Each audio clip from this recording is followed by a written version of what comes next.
ఇప్పటి వరకు షిరిడీకి మీరు ఎన్ని సార్లు వెళ్ళొచ్చు? ఇంకా లెక్కలేదు నాకైతే ఇప్పుడైతే ప్రస్తుతానికి.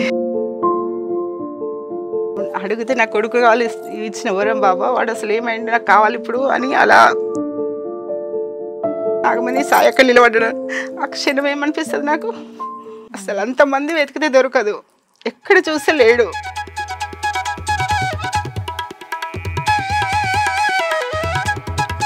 సెకండ్లో నా ఏడుపు చూసి ఇంటి ముందు ఇలా పెట్టేసిండు వాడిని.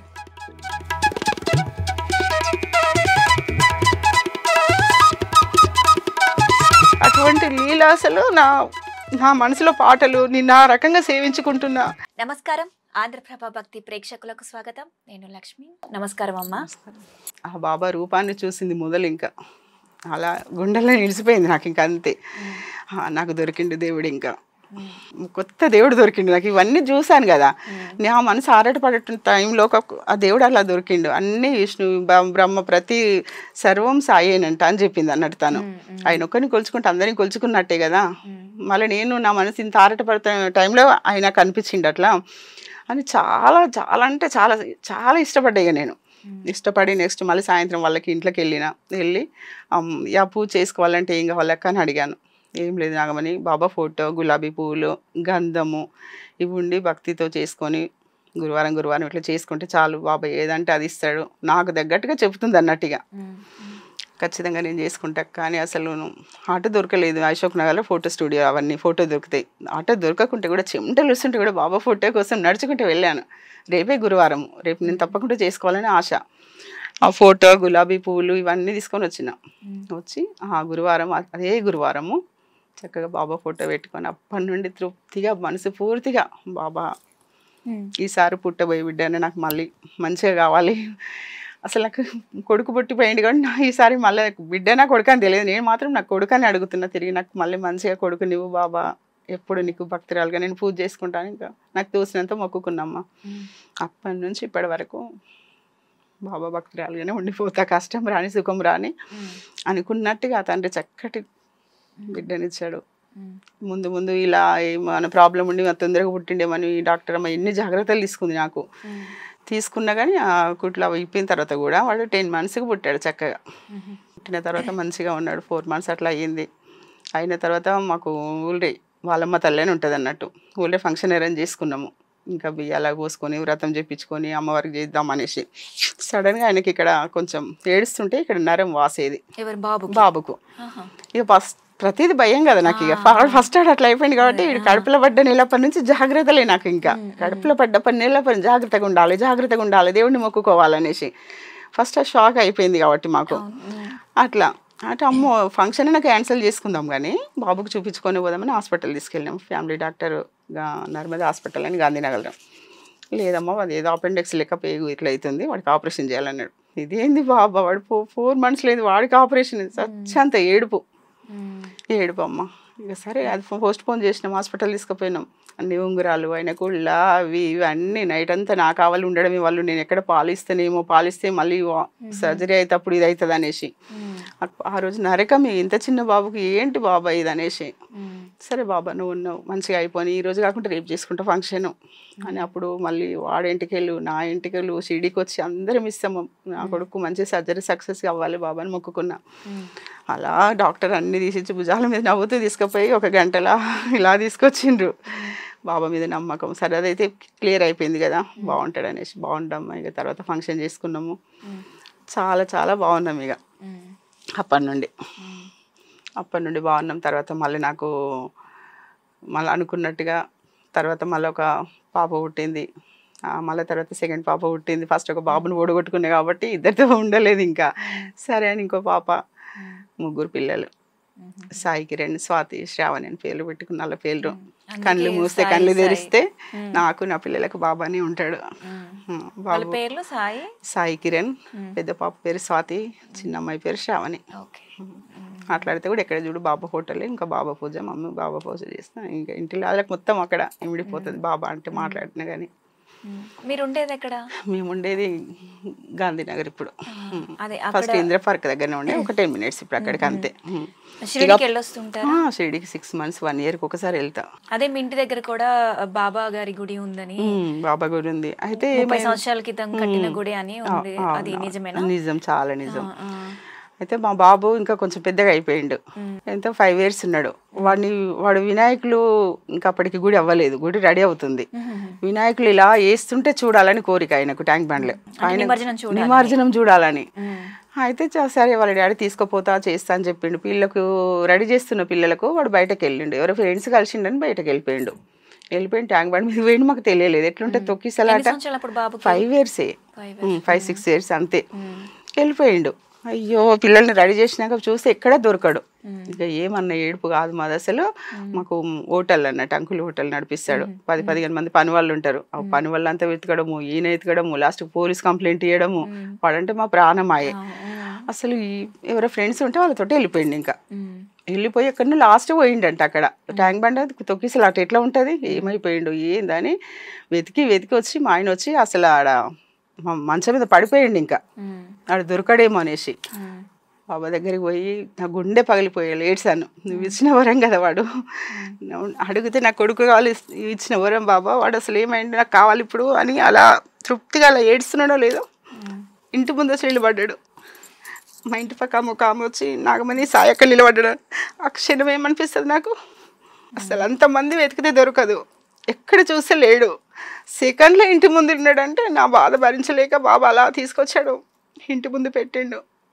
ఆ నమ్మకం మీద చాలా ఉన్నట్టుగా బేస్ ఎక్కడ ఇంకా నాకు బాబా అంటే. ఎక్కడున్నా ఎక్కడ మిస్ అయ్యేటోడు కూడా నా కొడుకుని తీసుకొచ్చి బాబానే పెట్టిండు అక్కడ. ఇంకా మరొకసారి ఫుల్గా నమ్మడానికి అది అన్నట్టుగా కథం. వాళ్ళ డాడీ పోయి తీసుకొచ్చి డోర్ వేసేసిండు, బయటకు వేసి ఎక్కడ కొట్టేస్తాడేమో అని అనిపించింది. గట్టి పట్టుకొని ఏడవడం, ఇక అంత మిస్ చేసినావు కదా. అది ఫుల్ సంతోషం. ఇక ఎక్కడ ఏమైండో మిస్ అయ్యిండు అని గుండెలు పలిగేలా బాబా ఫోటో ముందు వాడు ఏడ్చిన. సెకండ్లో నా ఏడుపు చూసి ఇంటి ముందు పెట్టేసిండు వాడిని.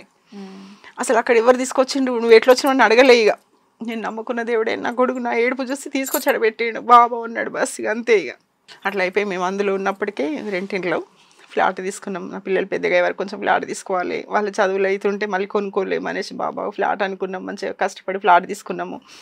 ఆ ఫ్లాట్లోకి వెళ్ళిపోయినాం. అప్పుడు ఇక్కడ బాబా గుడి నిర్మాణం చేస్తారు అన్నట్టు. నేను 3 చిన్నపిల్లల్ని తీసుకొని కూడా నల్లగుట్ట, ఇంకా పద్మరావు నగరు, కనీసం నెలకు ఒకసారైనా గుడికి వెళ్ళేదాన్ని. ఇంకా నాకు వారం వెళ్ళే భాగ్యం వచ్చింది అన్నట్టు ఇక్కడ. ఇంకా అసలు నా కోసమే బాబాని గుడి వచ్చింది ఇక్కడ అనుకొని చిన్న పిల్లల్ని కూడా బాబా పెట్టే రోజు 3 పిల్లల్ని తీసుకొని పోయి పొద్దున పోయి సాయంత్రం వరకు అక్కడే ఉన్నాయి. ఇంకా బాబాని ప్రతిష్ఠ రోజు నాకు ఒక 5 minutes మా ఇంటికి, 10 minutes నేను గుడిలో ఉంటా. అప్పటి నుంచి అమ్మ ప్రతి వారము బాబా ఉండింపు లెక్కలకేంది అన్ని సేవలు అట్లా వెళ్ళేదాన్ని. నాకు పల్లకి సేవ చెప్పాడు బాబా, అంటే స్పెషల్గా. అంతకుముందు మామూలుగా వండి లెక్కింపు ఉండే, పిల్లల్ని స్కూల్కి పంపించేసి ఇల్లంతా క్లీన్ చేసుకొని పూజ సామాన్లు తోముకొని చక్కగా బాబాని అలంకరించుకొని అప్పుడు పూజ చేసుకొని కానీ టీ పెట్టుకొని తాగేదాన్ని. వంట చేసే వరకు పిల్లలు వచ్చే వరకు 3:30-4 వరకు నాకు ఒక పండుగ వాతావరణం అన్నట్టు. గురువారం అంటే ఇక అట్లా చేసుకుంటూ మళ్ళీ నాకు గుడికి వెళ్ళేదాన్ని, పక్కనే వచ్చింది కదా గుడి అన్నట్టుగా. ఆ గుడిలో ఉండి లెక్కింపట్లు ఉంటే కాసేపు సేవలో పాల్గొని వచ్చేదాన్ని అందరితో పాటు. నెక్స్ట్ ఒక కళ కనేదాన్ని అన్నట్టు, బాబా ఒక్కరోజైనా నీ సన్నిధిలో ఒక్క జాడు కొట్టి అదృష్టం ఉంటే బాగుంటుంది అని. ఆ సేవ అది ఎందుకు వచ్చేస్తుంది మనసులో, అలా అవకాశం ఉంటే నాకు ఎప్పటికైనా బాగుండని మనసులో ఊరికి అనుకునేదాన్ని గుడికి వెళ్ళినప్పుడు. అలా ఒకసారి మేము ఫ్లాట్ కొన్న తర్వాత ఒక 5 years తర్వాత పిల్లలు పెద్దగా అవుతుండ్రు, పక్క ఇంట్లో షిఫ్ట్ అయిపోయినాము. కొంచెం ఇల్లు కట్టుకుందాం అన్నట్టుగా ఇల్లు స్టార్ట్ చేసినాము. పొద్దుంతా ఇంట్లో దగ్గర పని వాళ్ళు ఉండేది, వాళ్ళు వెనుక నెంజరు ఉండాల్సింది అన్నట్టుగా పొద్దున పోయేదాన్ని, నైట్ పోవడం స్టార్ట్ చేసిన. పని వాళ్ళంతా వెళ్ళిపోయిన తర్వాత 7కి అట్లా పోయిన దర్శనం చేసుకోవడానికని. పోయి అట్లా బాబాయ్ ఎదురుగా కూర్చున్నప్పుడు మనసులో ఊరికి అనిపించేది అన్నట్టు, ఈ వారం చాలా అనుకున్నా, బాబా ఒక్కసారి ఒక సేవ చేసుకుని భాగ్యం ఇవ్వుతండ్రి అనేసి. నాకేం తెలియదు సేవ అంటే, మనసు అంతా ఎందుకు అట్లా అనిపిస్తుంది. అమ్మ అసలు అది ఎవరికి తెలియదు, నేనే కలగన్నా. అది అంకుల్ గుడి అంకుల్ చైర్మన్ అంకుల్ అన్నట్టు. ఆయన తిరుపతిలో కూడా బోర్డు మెంబర్గా 3 సంవత్సరాలు చేశాడు అంకుల్. పెద్ద ప్రతి సీఎం తోటి అంకుల్ సన్మానాలు చేయించుకోండు, పబ్లిక్ మనిషి. ఆయననే ఒంగోలు వాళ్ళది, అక్కడ కలగన్నాడంట బాబా టెంపుల్ కట్టాలనేసి. బాబా ఈ రకంగా ఇక్కడ నిర్మించుకోండి అంకుల్ చేత. చాకలి వాళ్లకు ఎన్నో దోబిగట్లు తయారు చేసి పెద్ద సేవా గుణం ఉన్నాడు అన్నట్టు అంకుల్, చైర్మన్ అంకుల్ అంజయ్య గారు అనేసి. పబ్లిక్ మనిషి ఆయన మొత్తం అంతే, ఇంకా ప్రతి ఒక్కరికి తెలుసు. ఎవరు మీ ఏరియాలో గుడి కట్టిన అంకులు చాలా ఇది అన్నట్టుగా. అంకుల్ ఒక్కడే, ఆయన చేతుల మీదుగానే బాబా గుడి కట్టిండు. కట్టిన తర్వాత ఇల్లు పక్కనే ఉంటుంది వాళ్ళది. నేను ఆ వారము నేను ఇట్లా అనుకొని పోయినా కదా, నెక్స్ట్ అమ్మ రేపు గురువారం పడుకున్న నైట్, మళ్ళీ గురువారం పొద్దున పోవట్లేదు కానీ సాయంత్రం పోతున్నా పని వాళ్ళు వెళ్ళిన తర్వాత.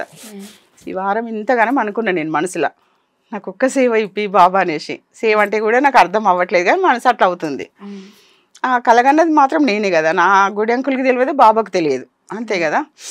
మళ్ళీ నెక్స్ట్ వీక్ పోయి వేప చెట్టు ఉంటుంది బాబా ఎదురుగా, దర్శనం చేసుకొని చెట్టు ఎదురుగా కూర్చున్న తర్వాత ఒక పెద్ద డోరీ ఉండేది అక్కడ.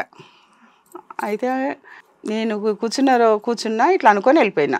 తర్వాత మళ్ళీ నెక్స్ట్ గురువారం ముందు రోజు కళ ఎట్లా అంటే, నేను అక్కడ డోర్ దగ్గర కూర్చున్నట్టుగా గుడి అంకుల్ బాబా దగ్గర మల్లెపూలు శిఖరం పైన ఇట్లా కిరీటం పైన మల్లెపూలు వేస్తారు, బాబా డ్రెస్సింగ్ చేంజ్ చేస్తారు అన్నట్టు. నైట్ 9 o'clock హారతి ఉంటుంది కదా, ఆ టైంలో డ్రెస్ చేంజ్ చేయడం, బాబాని రెడీ చేయడం ఉంటుంది. నేను అలా దీనంగా గడప దగ్గర కూర్చున్నా, మెయిన్ డోర్ దగ్గర. ఇక్కడ వేప చెట్టు కింద కూర్చున్నదని అలా ఇట్లా కూర్చుంటే ఆయన అప్పుడప్పుడు పువ్వులు తీసి ఎవరికైనా ఇచ్చేవాడు అన్నట్టు. ఆ రోజు మాత్రము అలా పువ్వులు ఇన్ని మల్లెపూలు తీసి అమ్మాయి ఆట అనేసి నాకు ఇలా ఇసిరేసాడు. కళలో ఇలా ఇసిరేసాడు, ఇలా పట్టుకున్నా. అసలు కళలు గుర్తుండే నాకు ఎక్కువ, అది అలా గుర్తుండిపోయింది. ఎందుకు ఇంత మంచి కళ వచ్చింది, సతమతం అయిపోతున్నా కళ కానీ నేను ఇంత మంచి కళ వచ్చింది అని సతమతం అయిపోతున్నా. తెల్లవారి గుడికి వెళ్ళిన. పోయిన వారం అట్లా అనుకున్నా, మనసులో అనుకున్నా కదా, అసలు నాకే తెలియకుండా అంత మంచి కళ వచ్చింది. నేను అనుకున్నది కూడా మర్చిపోయిన, గుళ్ళో కళ మాత్రం గుర్తుపెట్టుకున్నా. ఎంత మంచి కళ వచ్చింది నాకు, అంజయ్ అంకులు అలా పువ్వులు తీసుకొని ఇలా ఇసిరేసిండు. సత్యం అమ్మ, అది ఇంకా జన్మజన్మల గుర్తుండిపోయే సంఘటనలు ఉన్నట్టు అవి. అయితే అలా ఇసిరేసిండు అని అదే డైనమాలో ఉన్నా నేను. ఉన్న తర్వాత పోయినా మళ్ళీ గురువారం నాడు దర్శనం చేసుకున్నా, బాబా అనుకుంటా అలా కూర్చున్నా, వేప చెట్టు ఎదురుగా కూర్చున్నాగానే ఒక 6 months అవుతుంది అప్పుడు గుడి కట్టి. ఎవరో ఒక అబ్బాయి పల్లకి కట్టేవాడు అన్నట్టు. గురువారం పల్లకి ఉత్సవం ఉంటుంది, ఒక అబ్బాయి పల్లకి కట్టేవాడంట. ఆ రోజు తను ఎందుకు రాలేదో తెలియదు. నైట్లో నేను ఎక్కువ వెళ్ళేదాన్ని కాబట్టి గమనించలే అక్కడ ఎవరు ఏం చేస్తారని. అయితే ఎందుకు రాలేదు ఆ బాబాని ఎవరిని మేనేజర్కి అడిగిండ్రు, రాలేదన్నారు. వస్తాడో రాడో కూడా తెలియదు, ఆయన ఎక్కడో వెళ్ళేది ఉందట అన్నారు. ఆడ చాలా 10 మంది ఉన్నారు, అక్కడ చాలా మంది కూర్చున్నారు. సడన్గా అప్పటికే అంకుల్కి నాకు ఒక భక్తురాలని అక్కడ, అంతే. అంకుల్కి నాకు కూడా ఏం పరిచయం లేదు, అందరిలాగా నేను పోతున్నా దర్శనం చేసుకుంటున్నా. అది కలగన్నా నేను అడిగిన బాబాను కల వచ్చింది, అంతవరకు తెలుసు. సడన్గా నా దగ్గరికి వచ్చి అమ్మగా పల్లకి కడతావారా అన్నాడు. నా ప్రాణం పైనే పోయింది ఆనందంతో. ఆ పల్లకి ఎలా కట్టాలో తెలియదు నాకు. పొద్దున అక్కడ తెల్లవారుజామున కల రావడము, ఆ అంకుల్ వచ్చి నా దగ్గరికే. అప్పుడు మీ వయసు ఎంత ఉండొచ్చు? 3 పిల్లలు అయినరు. ఒక చిన్నతనంలోనే పెళ్ళయింది నాకు. ఒక 30-31 ఉంది అంతే. 30-31 ఉంది. 2 yearsకి ఒకసారి 3 పిల్లలు అయిపోయారు, 6 yearsలా. అయితే పల్లకి కడతాం అనగానే నేను ఇంకెట్లా నా తల ఇటు అయితలేదు, ఇంకా ఇట్లా అనేసిన. అది నాకు తెలిసినా తెలియకపోయినా నాకు కడత అంకుల్ అన్న. ఆ కళ రావడం ఒకటి నాకు చాలా ఇదవుతుంది అన్నట్టు. కడత అంకుల్ అన్న ముందు రోజే తెల్లవారుజామున గుడికి వెళ్ళిన, సాయంత్రం ఇది అవుతుంది అన్నట్టు. అయితే నేను పోయిన వారం అట్లా అనుకున్నది కూడా నేను మర్చిపోయా. అసలు కళ వచ్చింది మాత్రం గుర్తుంది, ఎంత మంచి కళ వచ్చింది నాకు అని ఒకటి మట్టు ఉంది. ఆ కళ అలానే ఉంది, అప్పుడు అలా జరిగింది అన్నట్టు. ఆ పువ్వులు తీసి ఇలా వేయడం అంకులు. మళ్ళీ నెక్స్ట్ ఆయన సాయంత్రం నేను ఎప్పట్లా గుడికి వెళ్ళడము, అమ్మగా పల్లకి కడతావారా అని అనడము. ఆడ చాలా మంది ఉంటారు, నన్ను అడగాల్సిన అవసరం లేదు కదా, అందరికి అడగొచ్చు కదా, 4 కలిసి కట్టు అని కూడా అనొచ్చు. ఏమి చెప్పాలి కూడా నాకు అర్థం కాలేదు. సరే అంకుల్ అన్న నేను. ఆయన సరే అంటారు అందరూ. ఆ నిమిషం నుంచి ఇప్పటి వరకు నేను అంకుల్ అనే పిలుస్తున్నాను. నేను ఒక తండ్రిలాగా, తండ్రి సమానులైన తండ్రిలాగా మాట్లాడేవాడు, అంతా అట్లా చేసేవాడు. సరే అంకుల్ అని అన్న తర్వాత వెళ్ళిన పల్లకి కాడికి. ఒక మేనేజర్ అని సీనా అని ఉండే, అమ్మకి ఇట్లా కట్టాలరా అని ఆయన మామూలుగా నాకు చూపించాడు. ఆటోమేటిక్గా అసలు నాకు తెలియకుండా నేను కట్టేసిన. ఆ వారం నేను విసిగిస్తే నాకు సరిగా కట్టరాకపోతే నెక్స్ట్ వీక్ ఇంకెవరికైనా చెప్పేవాళ్ళేమో, అంతే కదా. అది నేను ఎలా కట్టినో నాకు కూడా తెలియదు. కట్టేసిన, ఓకే అనిపించింది వాళ్ళకి. ఎవరు అంతలో నేనే కట్టేసిన. వాళ్ళకి కూడా నచ్చింది, బాగుందిరా అన్నారు. కథం